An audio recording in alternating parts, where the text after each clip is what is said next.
Hello, Gaston County. Welcome to episode number 86. That's correct. 86 of Gaston's Great, a podcast highlighting some of the great things happening in and around Gaston County. I'm your host, Stephen Long, and we are coming to you once again from the worldwide headquarters of GSM Services right here in downtown Gastonia. We simply believe in discussing more of the reasons why Gaston's great. We have a very special program this week as we highlight Kamp Kaleidoscope.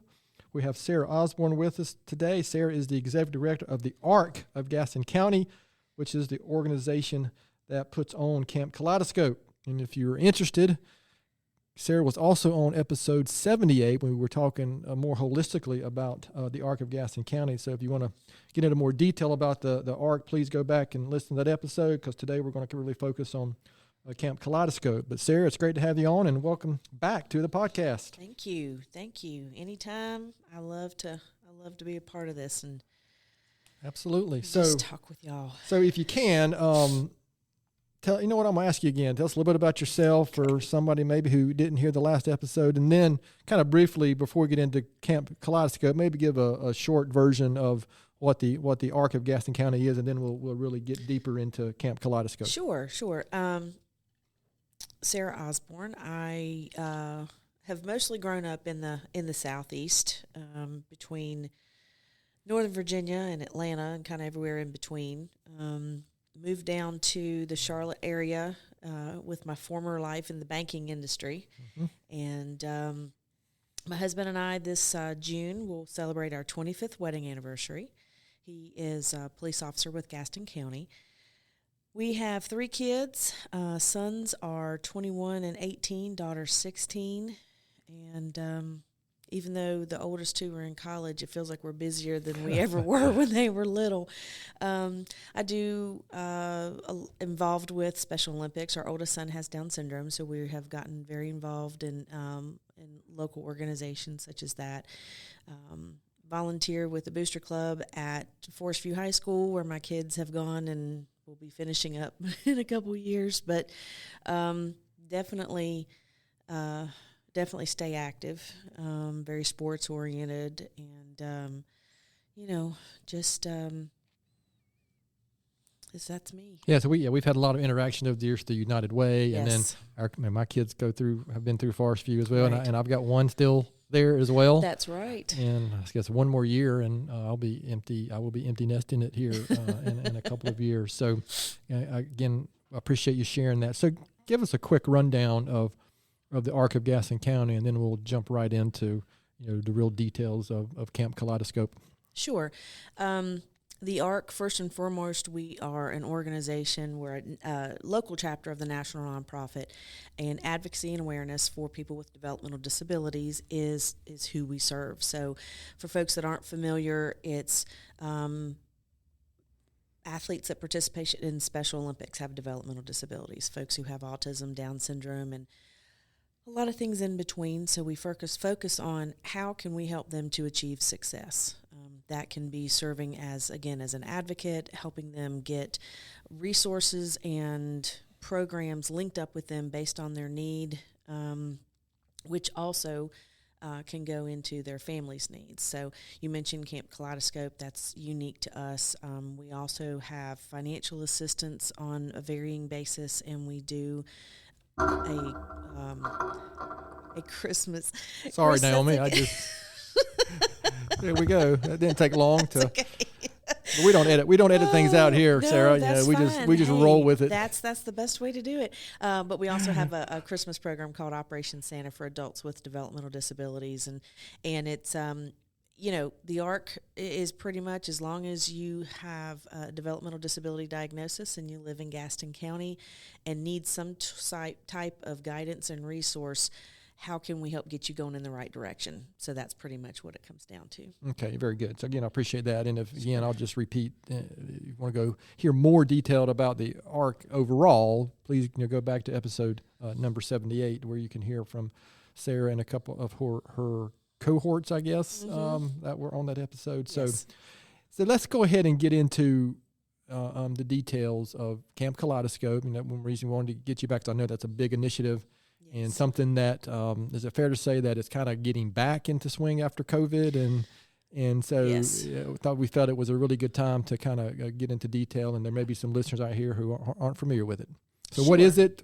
Mission, what are you trying to accomplish, and anything and everything you'd like to share about it. But we only have 2 hours. So. Okay, that's good. I can condense it.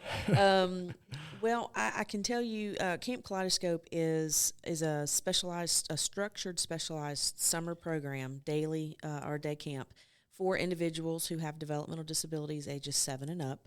Our up typically reaches around age 22, 23.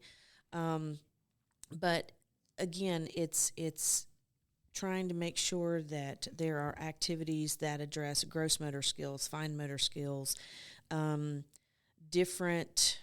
being sensitive and being prepared for different triggers, different behaviors, different things that some folks with developmental disabilities, they kind of need a little bit more of that preparation for.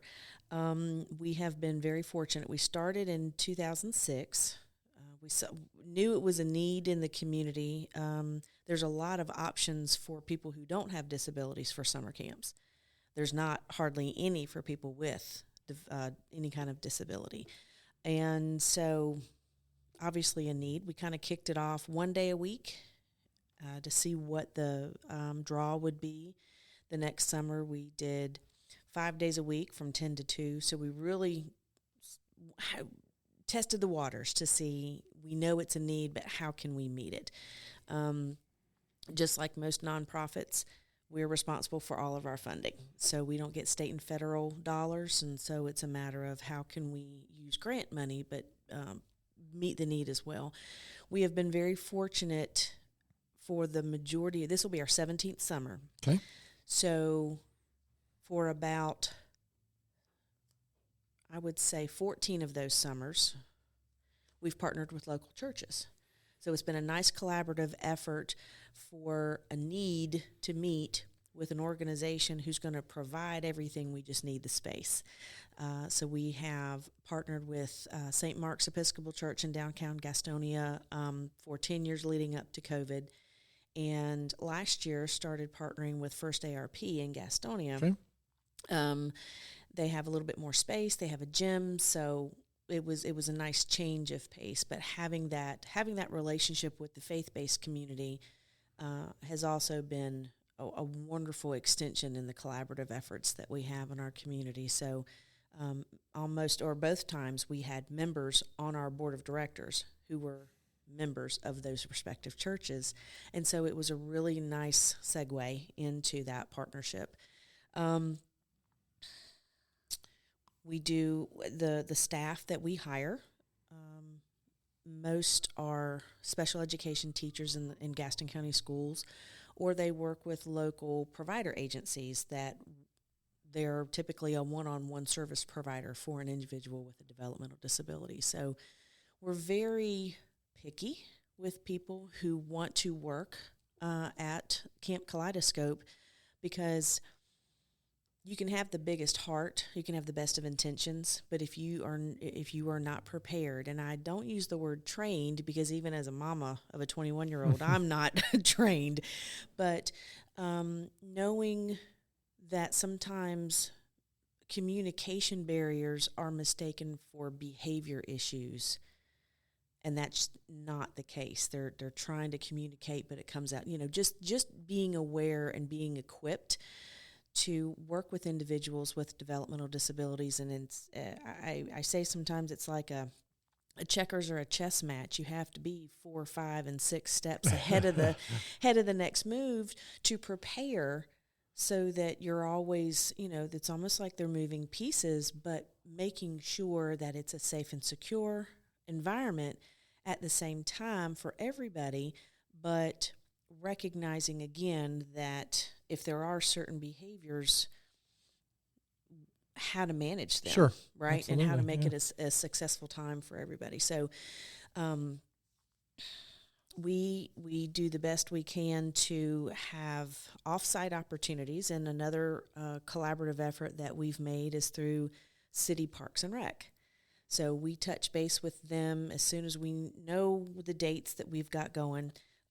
They have been very gracious over the last probably 4 or 5 years in providing free transportation to off-site field trips. Oh, wow. That's great. I didn't know that. And, it's usually going to the Shield Museum, going to the library, and we also go up to Dallas Park and work with County Parks and Rec and kind of have a field day picnic and go fishing, and we might go over to the animal shelter and walk the dogs. Yeah, Dallas Park is great. It really is. It's awesome.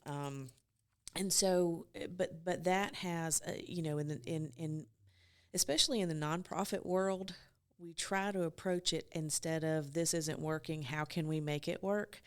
And so, knowing that we have that partnership with City Parks and Rec, that they have the opportunity to help us, it's a matter of, okay, let's get 4 different dates at 4 different times. Which ones work for y'all? When can you do this for us? And it's just been a really unique opportunity because, again, with funding, we can't buy our own van and then get everybody the respective license that they need to drive and those kind of things. So reaching out, so even though we are a resource as the ARC to our community, we're looking for resources in our community to help, because everybody deserves a fun summer camp experience. Sure. And it just looks a little different. But we have themes every summer, and having a theme definitely helps to organize games and organize fun opportunities that we have. We make sure that we have movement and exercise twice a day, so our health and wellness initiative is in there. We'll have, we started a new opportunity last year that one of our staff members brought in about self-awareness and managing emotions and recognizing things and helping to understand it's okay, but how can we make sure that we're managing ourselves at the same time? It was a whole curriculum, and it was really wonderful. Arts and crafts obviously come through that, and First ARP has really been gracious, so that we've got a huge full-size gym. So no matter, it can be sunny, but it could be 95, and if that's too hot, then we can do fun stuff in the gym. We have the full fellowship hall that we can use for morning and afternoon meeting times, for lunch. It's just been a really, really great facility, but it allows us to just expand and do so much more without much limitation. So it's been great. So, you I touched on a lot. You touched on a lot I'm there. sorry. So, no, it was great. It was great. So, in the current iteration, I guess, for lack of a better term, what's the timing of the camp now, like day to day? Is it still 10 to 2, or is it, and then how long is it? And is it just the same group week to week, or just kind of, what are some maybe a few more details? And then then I'll ask the next question. Okay. After you kind of talk about that. We meet actually from 9 to 3 Monday through Thursday. Okay. So that is the typical, and that kind of came about actually with the former church partnership, because a lot of churches are closed on Fridays. Sure. So it's how can we make this work? So 9 to 3, we noticed mimicked your typical school day. So that was good for them. It wasn't too early, wasn't too late. There was a summer we tried to stretch it to 4 and 4:30, and they were dropping like flies. And we said, no, this isn't working. So we meet Monday through Thursday from 9 to 3. And what we have found, again, how can we make it work approach, we typically have started a week and a half to 2 weeks after the last day of school, depending on what the school year looked like, and we would go 8 straight weeks.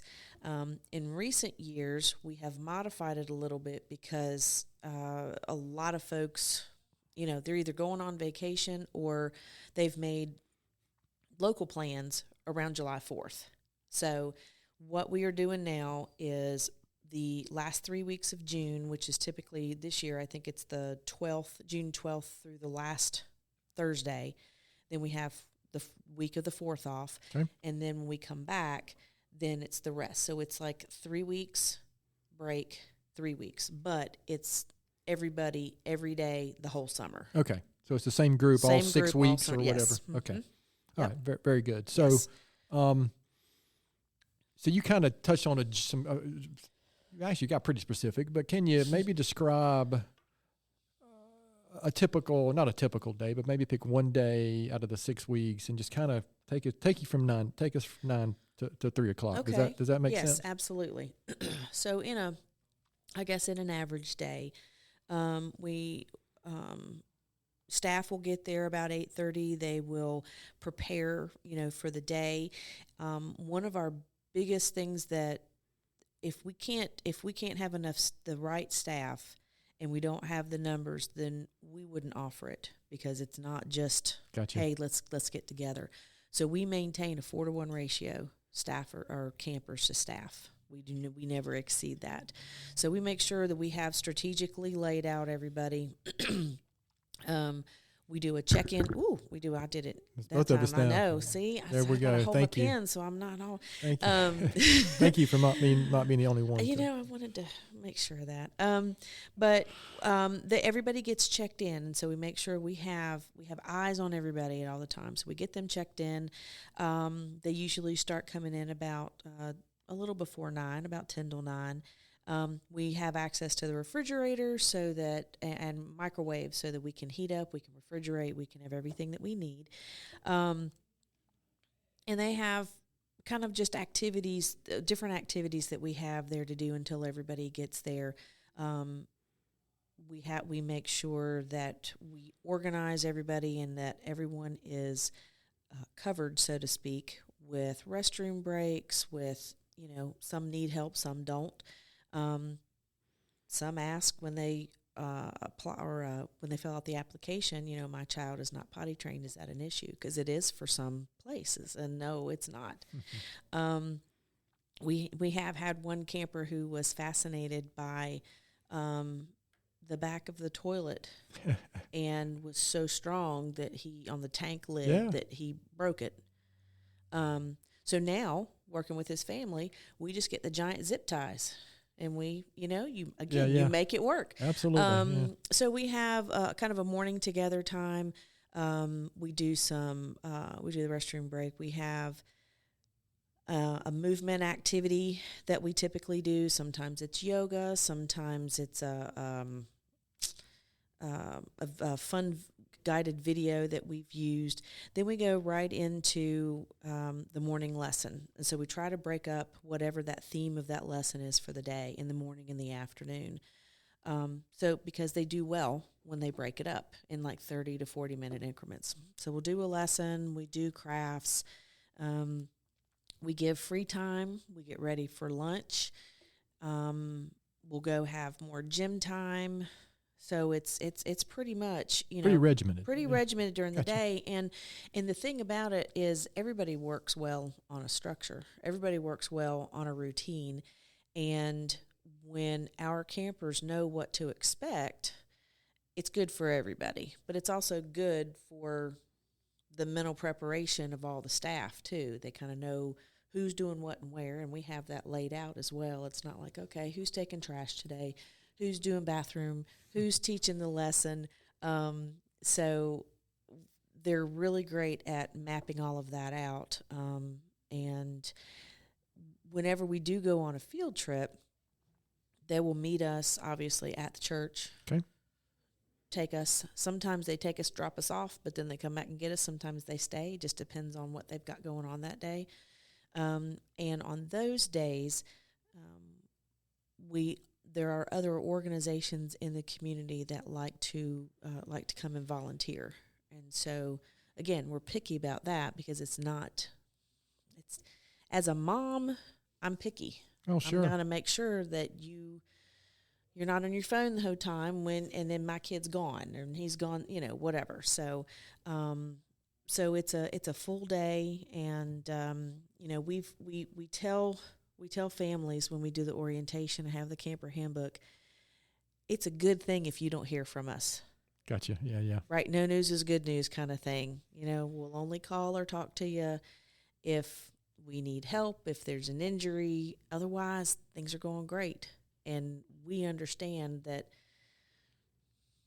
there are days that your camper might have some off times, but unless it's significant, it's not worth mentioning because it's, it's parents are used to that. Unfortunately, your child did this and wouldn't do this and so, and if it's all part of the typical day, then it's not an issue. So what's the perfect number of campers, or do you have that? Or we the past couple summers, kind of like you mentioned earlier, that we're rebuilding to get it back up. Our average is right around 15, but we kind of stick to no more than 22. Okay, that's kind of been the magic number, and it's evened out pretty well over the years because there are some who are getting into their 20s, and they have fun at Kamp Kaleidoscope, but their families and their caregivers feel like maybe being around people their age and maybe like day programs. And so when some of those exit out, so to speak, they're welcome to stay as long as they would like to. But when they exit out, then some of the younger ones come in. And so Gotcha. it's a good balance. But we average around 15, but we'll take up to 22. Okay. So looking back, on all the years you've been doing this, can you think of a specific example or an anecdotal story of something that was an obvious impact, positive impact, or something that stands out as a memory, or something that you can share with our listeners that was like, wow, that made it all worthwhile, Right. all the work we put in? There's at the end of I'm trying to think of just one, but at the end of every summer, we always do a camp survey, and the surveys include, your average, was it affordable? Were the times and dates good? Was the location, all that kind of stuff? But then we get a little bit deeper and we say, okay, how many hours of outdoor activity would your child have without camp? How many field trips would they have if they hadn't come to camp? And so a lot of those measurements, so to speak, and this one particular camper who had been with us for several years, her mom told us that, every night, camp tomorrow, and looking forward to it, and that she would, when we have our end of the summer camp party, that the next day, well, for a couple days, that she was just not a happy person at all. And hearing from families, I think I mentioned even the last time I was here that you cannot measure peace of mind. Sure. You can't do that. You can say, oh, it's great, and it's serving a need for individuals who really need it, but you can't do that. But when you can measure the fact that they trust leaving their child with you, which for any parent is huge, but your child with developmental disabilities, that, again, that chess game, we know our kids. We're thinking ahead of the game. We're thinking all those moves ahead, but trusting that a staff and an organization is going to be able to provide that to where you can keep your job in the summertime and, still have that financial stability for that. Seeing them, honestly, getting excited to ride on the city parks bus, being able to, when they show up and getting excited, or seeing if one of our campers was on a vacation at the beach one week and then they come back on Monday, it's this huge, it's this huge welcome back. It's like a ticker tape parade for, the friend who's coming back. So there's weekly, quite honestly, there's weekly opportunities where you see someone shines. A person who has autism that's not very verbal might be very verbal on a certain day, or react with certain emotions that they typically don't. And just seeing some of those little breakthroughs, I guess, that it definitely makes it worthwhile. It just it's an opportunity that again, there are a couple camps. Camp Sertoma is one of them that started through efforts through the Arc in the 80s, I believe. and that's a weekly camp up Okay. in Dallas for individuals, but it's a whole week. So each week is a different disability, or it's a different age group in disabilities and those kind of things. So that is still a wonderful opportunity. We just didn't have anything existing that was multiple week, that was almost like summer care, so to speak. It'd be great if we could have a truly full-time opportunity. But again, being selective on the individuals that work at camp, who can already have the experience working with individuals with disabilities, and most of them being in the school system, they kind of deserve a break too. Right, yeah. Yeah. So, I wish I could give you a specific. Well, no, that's good. No, that answers the question, because you're seeing it. To your point, you're seeing it every day, and and especially when you get at the end of summer, or you're hearing from the families about the impact that you're making. So, looking ahead, I mean, I know 2023, so we're 3 years from, the word we will no longer say around here. Looking ahead for the camp, is this something that you continue? Obviously, you're building it back up. You hope to continue. But any other plans with it in the future, or is it just something you hope that will just consistently, continue as we go forward? One thing I know that we would really like to do is, again, to have our own place, be able to, but at the same time, I love, again, the partnerships that are created within the community. We'd love to be able to offer, your typical full-time camp where parents that are working 8 to 5, drop them off 7:30, pick them up at 5:30, those kind of things, which definitely means more staff, which means more money. So that's one of the biggest things that we have we're striving to do, and still try to strive to do, is to, even if we don't have our own place, to be able to offer something, but more of a full-time. And if we have had those opportunities, the space and the location wasn't a good fit. So Gotcha, it has been kind of a juggling match. But again, how can we make it work? What can we give up that doesn't seem much of a sacrifice in order to do everything else? So, again, the United Way was gracious enough in 2021 to offer us one of their empty office spaces in the United Way building, so we could make it work. So, again, we figure it out, but we still want to try to make it bigger and better. And one of those opportunities, the primary opportunity, is increasing those hours. So that it fits more. As a working parent, I can imagine being more difficult for parents maybe with children with developmental disabilities. It's not maybe you just can't do the standard daycare or whatever, right? Right. Yes. So that's something that take for granted as a parent, that you may not have to deal with. So you mentioned, I think we were talking about the end of summer questions or survey type of thing. You mentioned was it affordable? So can you talk about that? Is this something that the families are paying for, or how does that work? Well, you also mentioned our connection through the United Way, and so we are a United Way partner agency. We have been since before I came on board, which, oh my goodness, next week will be 18 years. Oh wow! Okay, 18 on the 18th, actually. So we use a good chunk of that funding towards Kamp Kaleidoscope, and so there is a portion that families and caregivers do pay. Okay.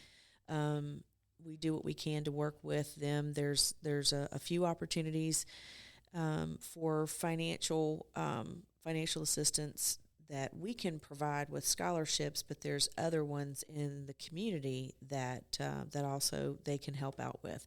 It ultimately comes down to $3.99 an hour that these folks are paying for. And,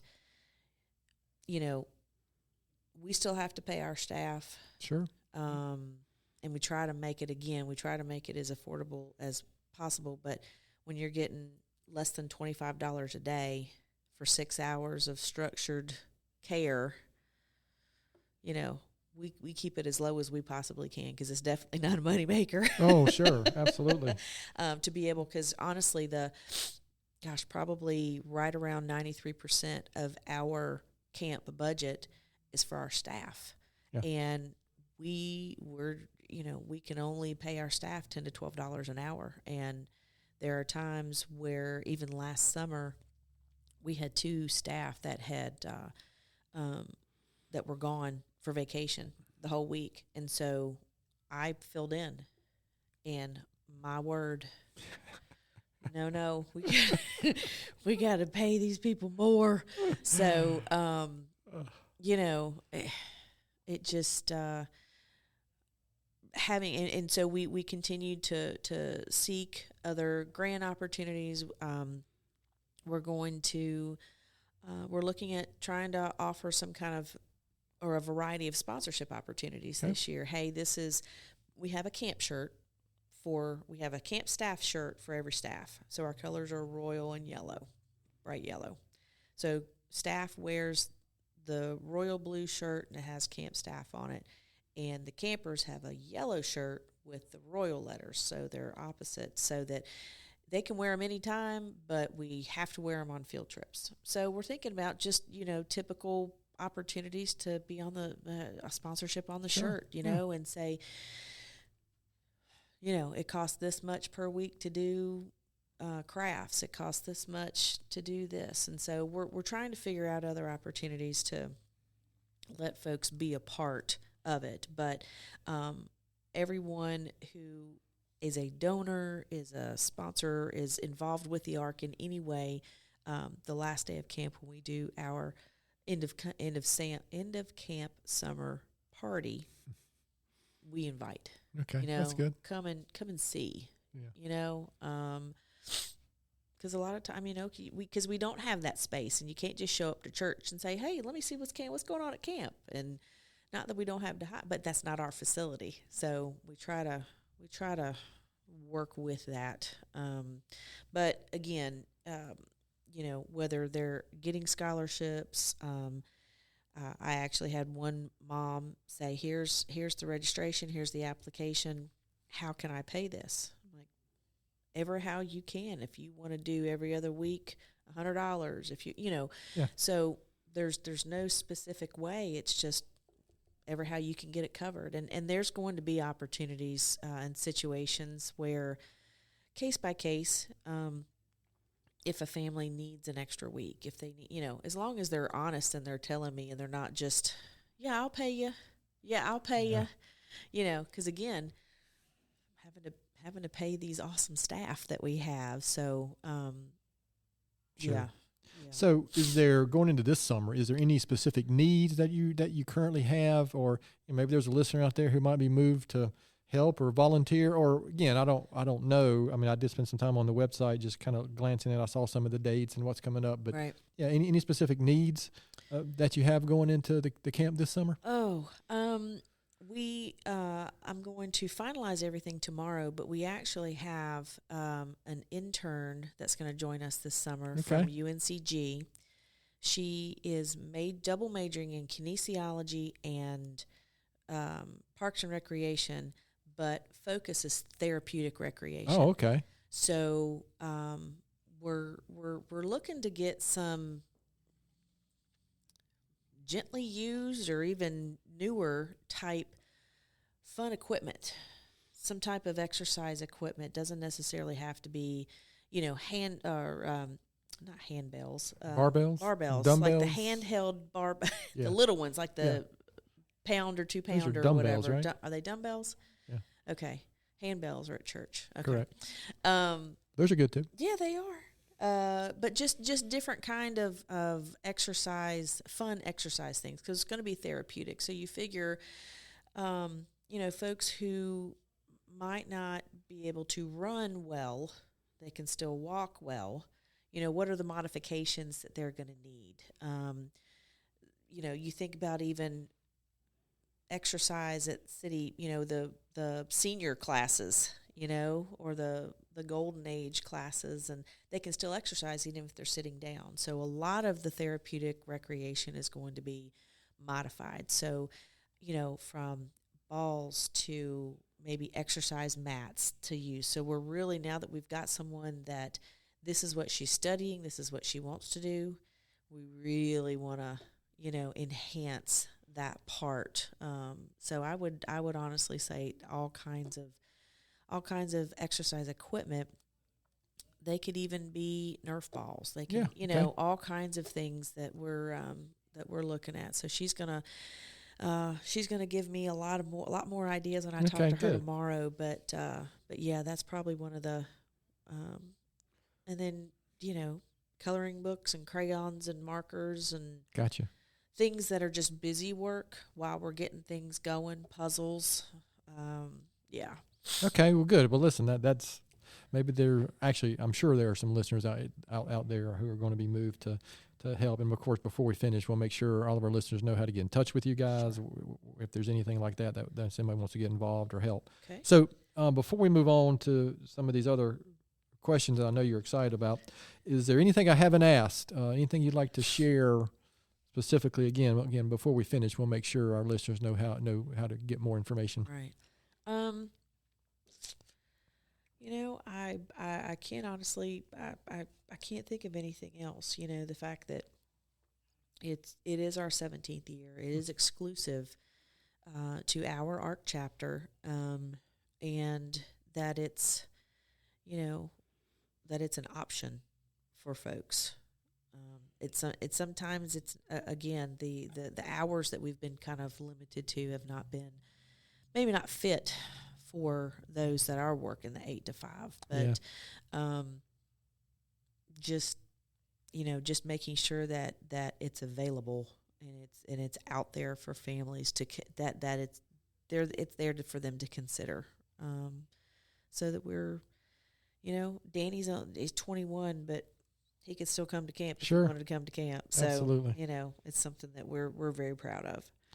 All right. Well, thank you, Sarah, for sharing all that. And we're gonna spare Sarah the questions that she's already answered in episode 78. However, it's worse for her probably because this is the revised edition of Gaston County Speed Rounder questions. So you are the first person ever to get these different questions. Okay. Oh, I see you looking at the sheet. Look, You're my trying eyes to are cheat. not that good. I can't read over there. So again, this is the second edition of Sarah at Gaston's Great Speed Rounder questions. So, good luck. Okay, thanks.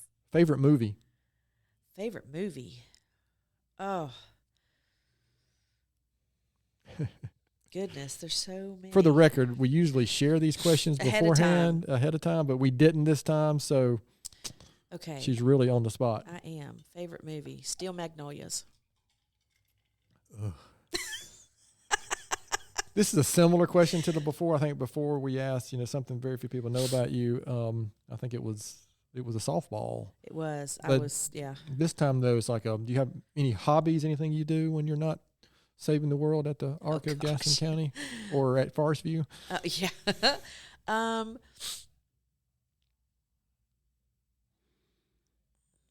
like watching my kids play sports.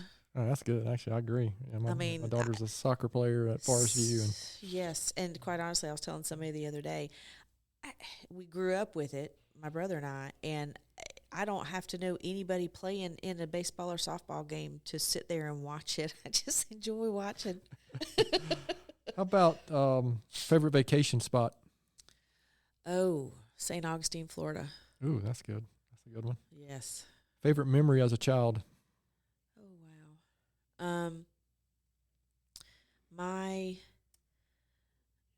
My granddaddy, who is still alive at 98. He Oh, was a wow. retired Presbyterian minister. He's probably in better shape than all three of us put together. When we used to go up to Maryland to visit him when we were little, he would always make my brother and I a part of the children's sermon when they used to do the children's sermon. Yeah, In completely churches. separate, right? Or Well, he did the beginning of service, and then before he started his sermon, he would do the children's sermon. Yeah. And Will and I were always a part of that. Okay. And so being part of Grandpa's church service was always pretty cool. That's cool. Yeah. What was the last series you streamed online? TV series or something? See, Naomi doesn't even know these questions. She's hearing them for the first time. Well, I just made these up. The last series, it has Tom Selleck in it, and his name is Jesse Stone, and he is a police officer up in Blue Bloods, or it's not Blue Bloods. is that one with Tom Selleck? Yes, you're right about that, because that's one of my favorite shows. I can't believe I came up with that. Yes. It's not. I don't think it's called Stone Cold, because then there'd be some issues with Steve Austin. But that's the last one, and there's a couple different episodes. But that's I'm of that generation, so anything with Tom Selleck. We'll have to look that one up. Yes, his name is Jesse Stone. What's the best compliment you've ever received? That I look like my mama. Oh wow, that's good. She actually she survived brain cancer for 17 years. Holy moly. I was a freshman in college, and out of nowhere, and surgery and all the treatments and all that kind of good stuff. And she was pretty much like, okay, it is what it is. What do we need to do to beat it? So she was a medical miracle and survived 17 years. So, yeah, when folks say I can't get over how the older that you look, how much you look like your mama, that's a huge compliment. Well, good. Yeah. Yeah, and it's unfortunate that get to be my age, you can't get to 52 without knowing somebody or having somebody with cancer or something, along those lines, whether it's family or friend or something. That's unfortunately that's almost impossible. All right, so listen, I got one more question similar to that, but I appreciate you kind of indulging us on the new. Those aren't really specifically Gaston County questions, are they? No. I just made this up Friday. Well, they were good questions. So I'm going to ask you the same question that we did ask before in the other episode. So besides Kamp Kaleidoscope, why would you say Gaston County is such a great place? I have lived here since, oh my goodness, 2000. Yeah. So we've lived here. And so it's been unique getting to know the community. Because I think I mentioned before, when I was at the bank, we lived in North Charlotte, but my husband was the police department, so we had to transfer down here. So I knew how to get to the grocery store and to the bank and to Walmart. I didn't know the community. So when I got on with the Arc, I had to learn, the Beams in Cherryville and the Whitesides and the Stows. I had to get to know all of that. And it's been really neat to see the growth that we've experienced over the last several years. Restaurants, so many cool restaurants now. With the Fuse coming in town, I was kind of skeptical about that, but you never know until you give something a chance. So it's been really, really great seeing the growth, and that it's not just in one area, that there's pockets of growth throughout the county. So. Well, good. So normally the last question is, what advice would you give your 20-year-old self? So I'm going to switch it up a little bit and ask, if you could have coffee with one historical figure, who would it be and why? It would be with Eunice Kennedy Shriver. Oh, wow. She is the their whole family was impacted through the developmental disabilities because of the 9 kids, 2 had Rosemary and another daughter, but she started Special Olympics. She founded Special Olympics. That's what I thought when you said that name. That came to mind. And she has just, what I've read about her and seen about her, and it would just be super cool to be at the table with her and just pick her brain and, talk about where it started, because it started in her backyard. Wow.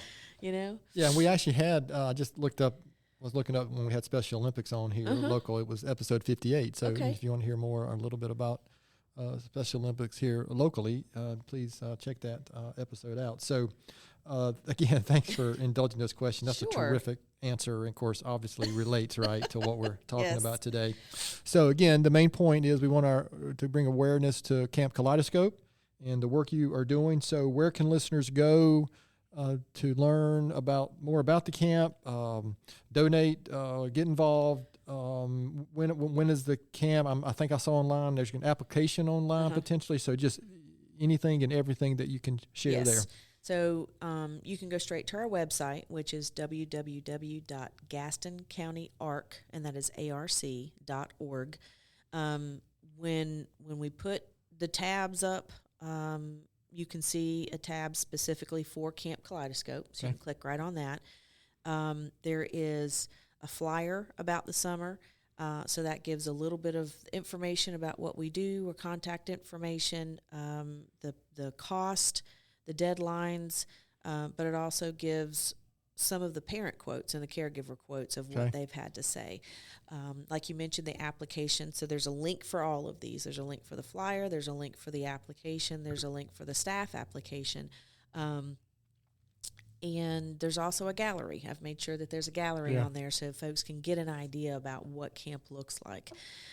Everything is specifically on there, but if anyone would want to talk to me more about that, the information is on there, but the telephone number at the office is 704-861-1036, and the email that comes to me, because I'm the only staff that works there, is arcgaston@gmail.com. So between phone, email, website, you should be able to get a good amount of the information that you need. But sometimes it's always nice just to talk to somebody about the questions that you have. So that's how you can find out. And if I remember correctly, when I looked on the website, I think when this airs, the camper application deadline will not be passed yet, but it seems like maybe the staff one the staff was maybe even last week or this week maybe. We've got one or two more potential that we're working on, but the staff or the camper applications, our deadline is May the 5th, and that is, again, to make sure that we are prepared for everything we need to be prepared for. Again, we typically do an orientation the week before, and we're trying to work that date out with the church. Typically, it's been the Thursday before the Monday camp starts, so it's new enough, but it's not right then, and so our campers have time to process, and that's important to do that. So we'll have the camp orientation, so they can see where they're going to be coming, and it's we're always super excited for it to start, and then last day of the party, we're like, whew. Yeah, well, you know what? Any good work is exhausting, right? Yes. I mean, both physically sometimes, but sometimes it can be more so just emotionally and mentally, and so again, I appreciate that. So, Sarah, this has been great. It's been great. Well, whatever that means. This has been great. That's a new Gastonia word, right? Yeah, I guess what am I combining there? I don't know. Any last words about the camp or anything you want to share before we close this episode out?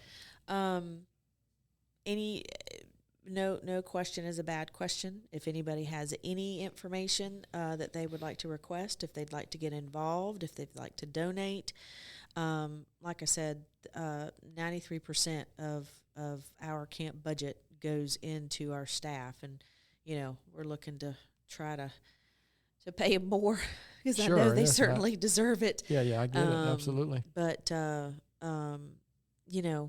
if you have a certain skill or task that you might want to come and share during camp, give me a call. As a matter of fact, one of our first years, we had each day was about a different country and learning about a different country. And I had a friend in the health and human services world who was a belly dancer.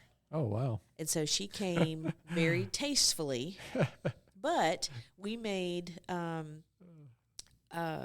tambourines, and it was gross and fine motor. And then my friend gave us a demonstration, and so you never know what are some fun activities that can be modified to be learning and fun. So definitely contact me if there's anything that that you enjoy doing that you want to bring to camp one day. Very good. So also, remind our listeners that Sarah mentioned earlier about if there's any, I like the term, lightly used equipment, any especially sports equipment, dumbbells, anything like that.